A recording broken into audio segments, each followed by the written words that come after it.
Assalamu alaikum students.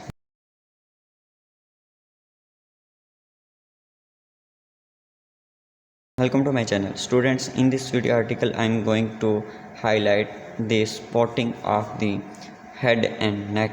You can see on your screen, this is the specimen of the head and neck, the cut end of the head and neck. The brain has been removed along with the cerebellum part of the brain. So let's start. First, from superior side, from above there is the skin and superficial layer of the skull, and below it is the bony part, that is the bone of the skull, that it is also called the clavera.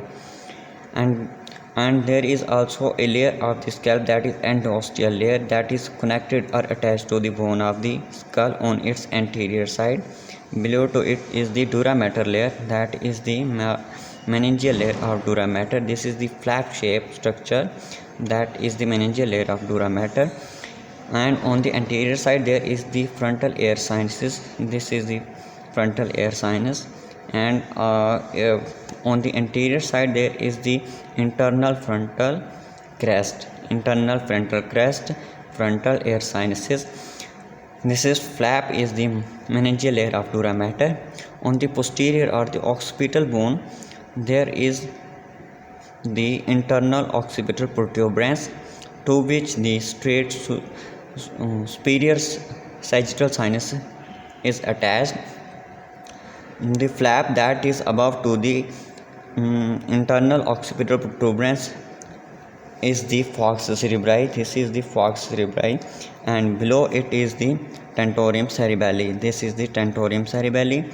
This is the falx cerebri, and this one is the meningeal layer of dura mater. Then moving toward the nasal side, this is the nasal cavity, and this is oral cavity. Nasal cavity has nasal concha and metasis. You can see this is the superior nasal concha, middle nasal concha, and inferior nasal concha. Along with the superior nasal meatus, middle nasal meatus, and this one is the inferior nasal meatus. This is the nasal cavity. Behind it the area is the nasopharynx. At it relates to the pharynx of, and behind it the nasopharynx. This is the oral cavity. Oral cavity includes the tongue and the genioglossus muscle. Below to the tongue, body of the tongue, these are the teeth, you can see, and this is the space that is present between the lips and the teeth is the vestibule of the oral cavity, and the space that is present between the anterior teeth to the posterior of the oral cavity, this whole cavity is the oral cavity proper. This is the base of the mandible, and these are the lips, lower lip and the upper lip.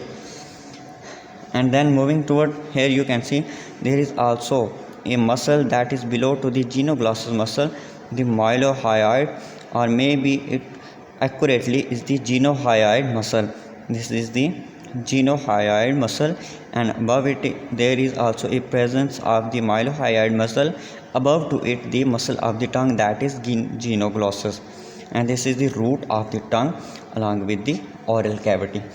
Then moving toward the upper part of the nasal cavity, there is this sphenoid air sinuses. You can see above to it there is sella turcica, in between which there is the pituitary gland.